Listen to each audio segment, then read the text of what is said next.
Oh, this week's live, I'm going to look at mostly a sky. So I'm going to paint that sky. And one of the things I've just did last week in a video was use Chinese white just to give a different effect to the sky. So I really like that. I really like that idea, and I like the way the results came out. So I'm going to go in with my hake brush. Just going to quickly wet the, well, I say sky area. I think it's going to be mostly sky. I don't know. Let's see how we get on. I don't know whether to add anything else to this scene, but I'm just going in with some water. You can see plenty of juice on there. Again, these brushes are fantastic brushes for holding plenty of water. And obviously with the board at an angle, or paper at an angle, you're going to get all this paint moving down the paper. You can see, and that's a good indication, you can see the shine on the paper. That just indicates, that's a good indication for how much water is on the paper. And then with I've just got some cotman white, Chinese white. I did have some gouache. Let me just show you. I'm just popping some white on there, and this is obviously while the paper's still wet. So I'm just going to add that. There's plenty of white on there, so don't worry too much about how much you have.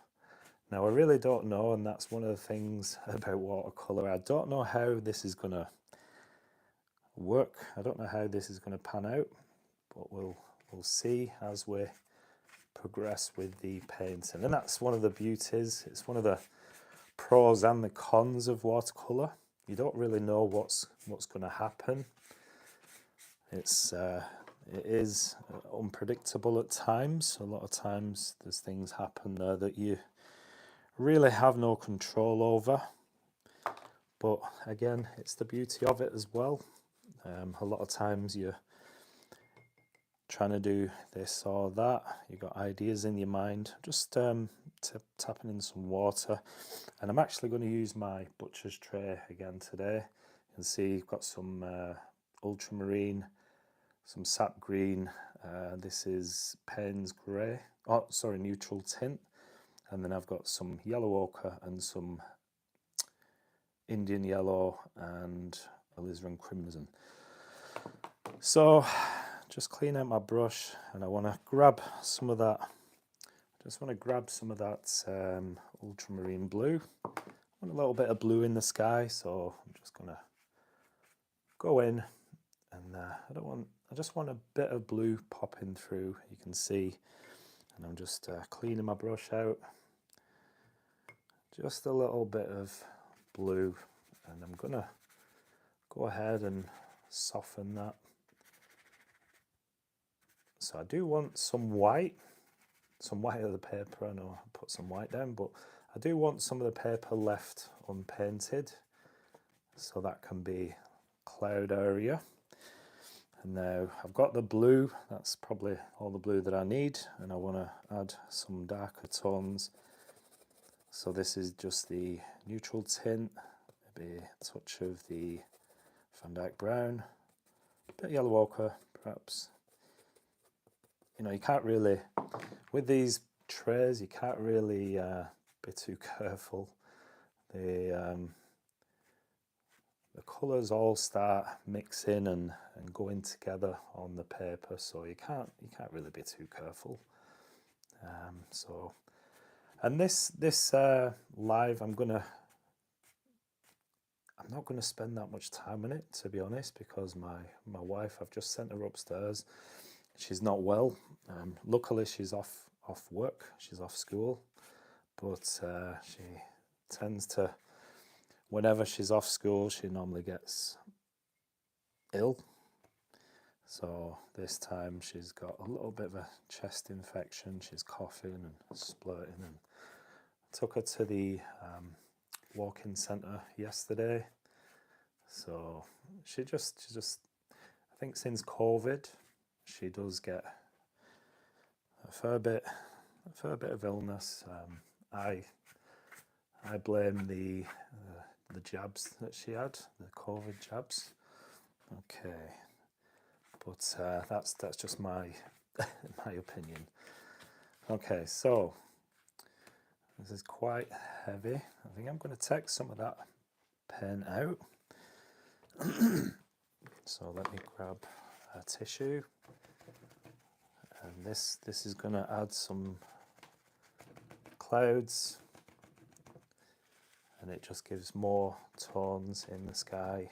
So it's quite nice. You can see still quite wet, but I'm going to just go in and take out some of these clouds, just give the sky a little bit of interest. There we go. You've got some, if you can swipe with the tissue, and that gives a nice, you get a little longer sort of clouds. So that's good for distance. So when you come down, you can do that. Obviously in landscapes or in sky, to add the depth, you want to sort of have your big clouds at the top of the paper, of the painting, and then as you come down, you want to get these longer shapes, these longer clouds. Oh, hi kids. I'm the first one chatting. Yeah, welcome kids. Glad to have you here. I've not seen you before. Are you new to my channel? Hopefully you like this, and please do give us a thumbs up if you haven't already. I see someone's already gives a thumbs up, so I do appreciate that. I'm going to switch brushes now. I really don't know how long this is going to take, and you can see I've got the paper in portrait format. It's not really a usual format that I have. I would normally like to paint in landscape, so my paper this way, but just for the filming purpose, I'm having it this way. So you know, there's no rules in watercolor. You know, if you saw my last video, talk about sort of breaking the conventional rules. You got traditional sort of, not the normal way of painting. That's probably not the right way of saying it, but the conventional way, the traditional way, how things are recommended to paint. I don't know, but then you got the chance of just doing things a little bit different. Why not? That's how we learn, that's how we progress. If we didn't try things new, we wouldn't really learn anything new. Is that right? So welcome everyone. I see there's a few people now joined, and I am grateful.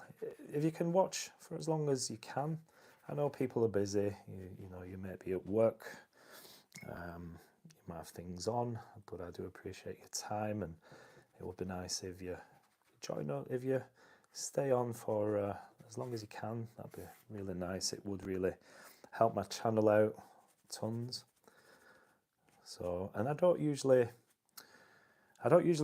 spend a lot of time on the sky area. You know, I like to be quite quick.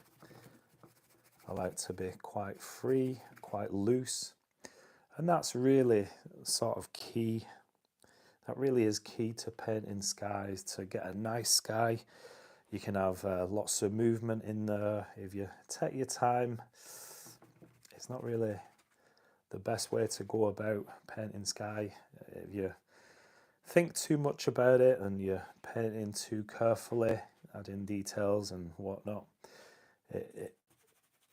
it's just better to be as quick as you can. And you can see my brushes losing hairs, so I'm getting all these hairs on the paper. So let me try and take some of those out. And this is actually improving the sky, getting rid of those darker sort of areas. But yeah, you want to move quite quick, and once you get the sky in, and you do you have success with the sky, it creates the nice backdrop for the painting. It just, if you get the sky right, then I think your painting, I think 9 times out of 10 your painting is going to be good. So it is an important part of the painting. I absolutely love painting skies because of the bigger brush. Like I said, the hake brush. If you use the hake brush, or if you don't have a hake brush, you just use the biggest brush that you have and move quick. Don't think too much. Don't sort of plan too much. It is better to give that organic sort of feel to the sky, and you can see what's happening here. Okay. And if you have to go, if you've joined and have to go, then I will be keeping this on my channel, this video, so you can always catch it another time. Obviously, once this is finished, then I will be leaving it to upload on my channel. This is pretty much the sky done. So you can see really how quick, and this is actually, by the way, probably one of the longest times I've spent on painting a sky, because I don't usually add that many details. But I think, well, I don't want to finish just yet, so I think I'll add something just to add some land, but I'm not. The focus really on this video is sky.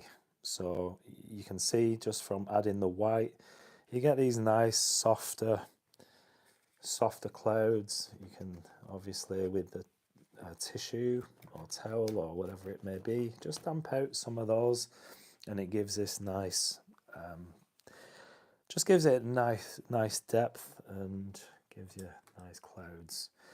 So I'm gonna start now. I'm gonna use one of my mop brushes, the one that I've just been using as well, and I just want to add just some land so it gives this painting some form or some sort of structure. So you got the sky, and then I want just something beneath, just as simple as that. Not really worried about any sort of details. So this is just a little bit of a headland, and I think I'm going to go like in the distance. Let me get something. I don't want it mixing too much, but so we're going to have a little bit of a distant mountain or hill. I do love painting mountains, by the way. If you've not been here before, then I just really do enjoy painting these sort of paintings. And I'm just going to bring that. There we go. So just a simple, now what I do like to do as well is just take some highlights out of the mountain. So if I just do that, I've just squeezed out, washed my brush, and then squeeze out the excess water, and that gives me just a little damp brush, and you can just go in and shape these mountains. So it's a really nice thing to do, you can see. So in order to get this effect, you do want to go not too dark, but you can go quite dark, and you get these nice little light areas, and you can mold your mountain to however you want. So you can see, I'm just going to join that there, and that's, let me, okay, there we go, that's a bit better. So that could be, you could use this technique for snow on your mountains. It really can be quite effective. I'm just going to add a little bit more dark underneath this this bit of land. Now I'm going to drop a few colours in, and one of the things I do like to do instead of mixing on the palette, I mean that's the normal way, but I do like to drop colour into the wet paint as well, just to give that little bit of colour change. So that's quite nice to do. You can see just this is Van Dyke brown and a little bit of the neutral tint, so it does offer something quite nice to your painting. Now I want this sort of corner a little bit darker, so this is going to be the darkest sort of area, so that your eye's drawn to the sky, and that's really the focal point I'm hoping for this painting. But you never know, I'm just gonna maybe a touch of sap green to this little area. Now I don't know whether you've seen scraping out rocks, but that's one of the things I really enjoy to do as well. And even if you're quite new to watercolour, this is a very effective way. I'm saying that, I can't find my card that I normally scrape with. You can use anything, but it is nice to use a bit of a torn up credit card. I can't find it, so I'm just going to improvise. I'm going to have to go in and maybe use my nail if I can. Hopefully this turns out. Don't really use my nails normally. That's not really working. Let me try. Okay, I'm going to try the back end of the brush just to get, okay, just a couple of rocks in the scene. I always like to do this because it gives a really nice, just gives a really nice focal point as well, especially in the foreground. So you can see just how quick, and obviously you do this, it is better with a card. I'm going to try and see if I can find, I don't know where on earth that has gone, but the show must go on. Never mind, I've put it somewhere and I can't quite find it, but I'm going to run with this. It's not a deal breaker at all, but I'm just going to add some colour. Now I would normally let this dry fully before I do this, but just a neat trick to show you with the rocks. If you've scraped out rocks on your scene, just going to go underneath to add some shadow, and that just helps the highlighted area pop. So you got these rocks. It's not quite dry yet, so it's not giving me the effect that I want, but I'm just gonna improvise. and that's what watercolor is all about. You know, you just gotta don't control it too much. Just allow the watercolor to do what it's doing, move in, and so you got the paint, and then the water is the vehicle that helps the pigment move on the paper. So you just got to embrace that. Excuse me. So you just got to embrace that, and just the only thing you have control of is just a little bit of manipulation here and there. And once you figure that out and do that, you have more joy with your painting. So any comments? Let's see. Oh, hi Suzanne, welcome. I liked and subscribe to you. Oh, thank you, Suzanne. I really do appreciate that. Hopefully you're well. Welcome to everyone else. And if you do, give me a thumbs up if you're watching this live, or if you've started watching this video from my channel. Please do drop us a thumbs up. It does massively help my channel to reach more people. Okay, so I'm going to go for a smaller brush. These are really nice brushes, by the way, these little mop brushes. This one's just a bit smaller. You can see the Difference in size, but they do have nice tips and they hold plenty of water. So that's why I love to use these. And also when you're using bigger brushes, it stops you messing about with detail. There's a time and a place for detail. Obviously, the last stages of your painting, you can go ahead and add all the detail you want, as little or as much. But at the beginning stages, obviously the first couple of washes, you want to use a bigger brush. You want to spend a bit less time and just get that paper covered. Just want to get that paper covered, and then you can go in and spend all the time you want with detail. Okay, so grabbing my liner brush, this is number 2 Da Vinci.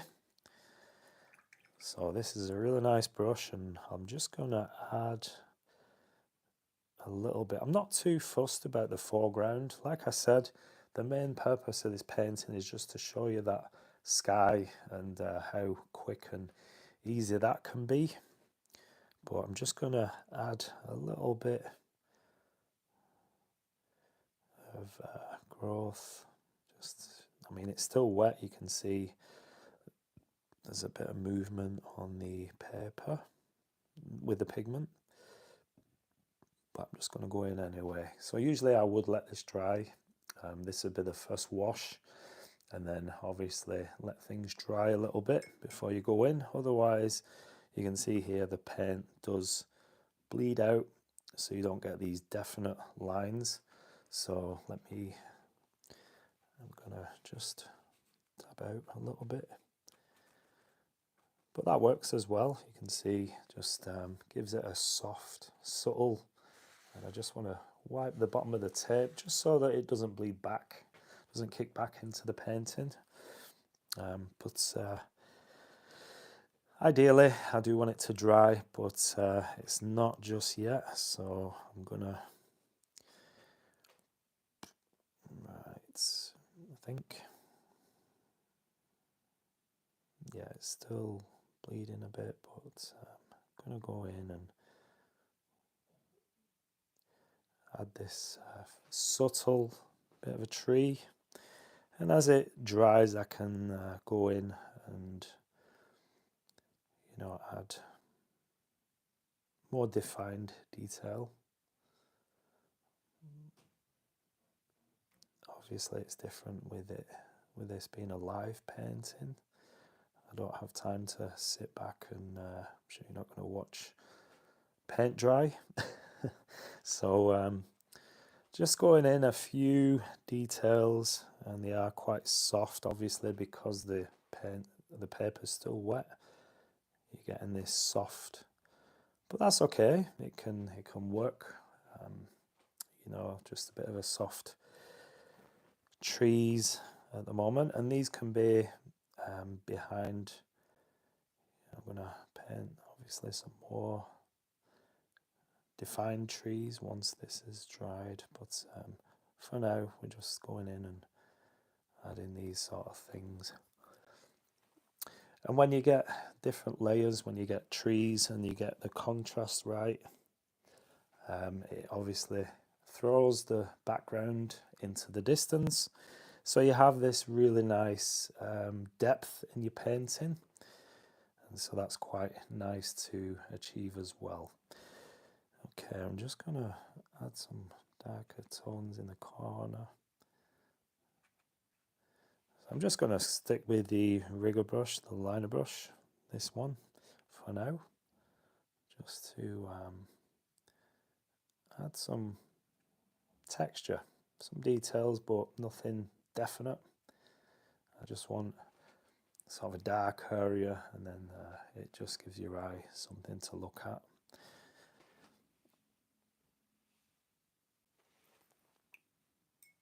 Now, I do want this to dry a little bit more, so let me see. Try and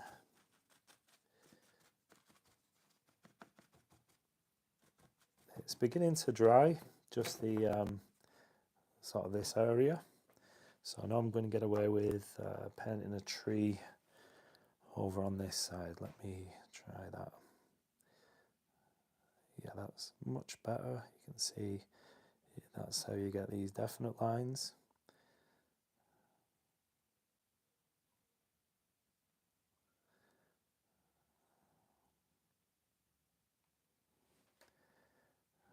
Okay. I do want to go a little bit darker, some of these.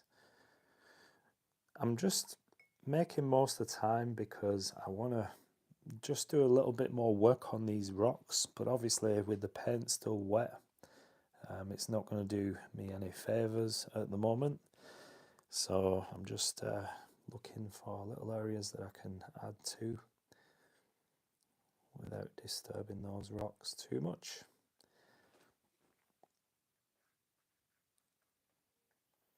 And obviously it's different when you're not painting live. You got time and you can wait for these areas to dry, and then there's a time to paint. Obviously with watercolor it's all about timing. If you want those subtle distant sort of trees or details, then you want plenty of water to paint and use less pigment. But then as the painting starts to dry and you're coming down the scene, normally I start at the top, work my way down, so you come in closer to the viewer, closer to the foreground, and that's when you start adding more and more pigment. So that's what I like to do. I mean, you can jump around, you can do whatever. There is no rules. Like I said, you know, just you can break the rules. You can just find what works for you, find your way, your style. It's your painting. So it really doesn't matter. There are no rules, but usually work from top to bottom. And then you start adding the details, the darker tones, and you start with smaller brushes as well. So let me, still quite wet. I wouldn't normally. If it's in the distance, that's fine, because you get this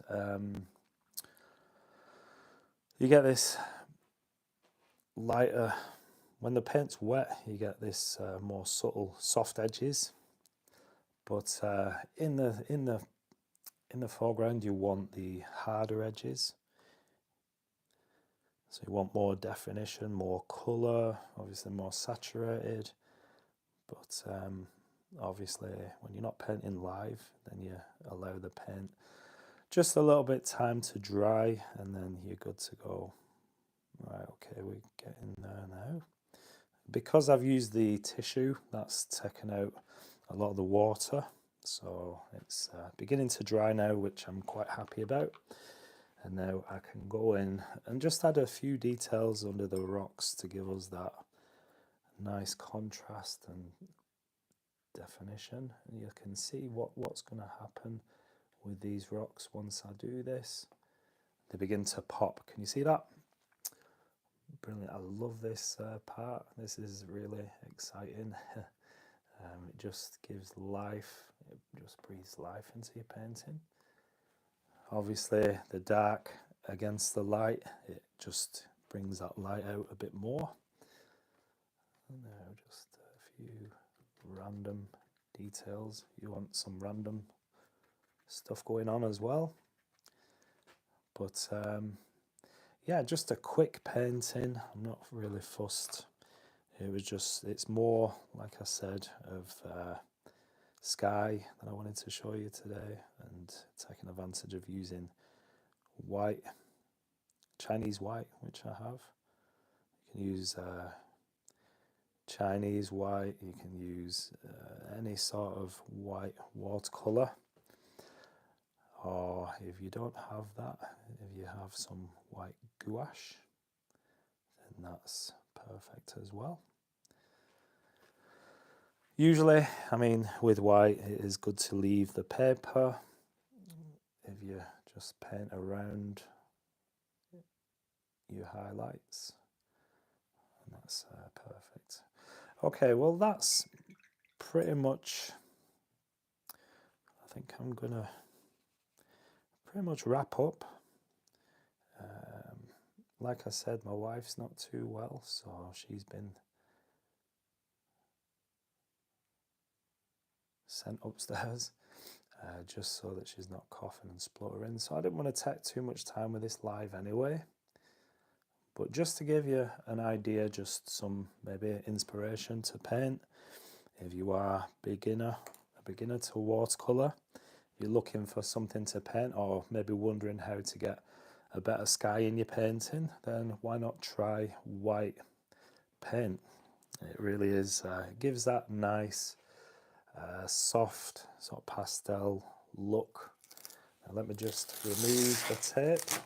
I do love this stage of the painting. Let me just remove that tape, and you can see a little bit better. You can see what's happened. Just a quick, simple painting really, quick, simple live. Why not give this a go? Really simple, quite easy. You got the mountains in the background, which I used a brush to bring out some highlights. So you got light hitting that right hand side. Got scraped out rocks in the foreground, a couple of trees, but that's pretty much it. Just a quick one for you today, just a quick live. Please do give me hit the like button. If you're not subscribed, then subscribe to my channel. And that's it for this live. Thanks for watching, and I'll see you again in the next video. Take care. Bye bye.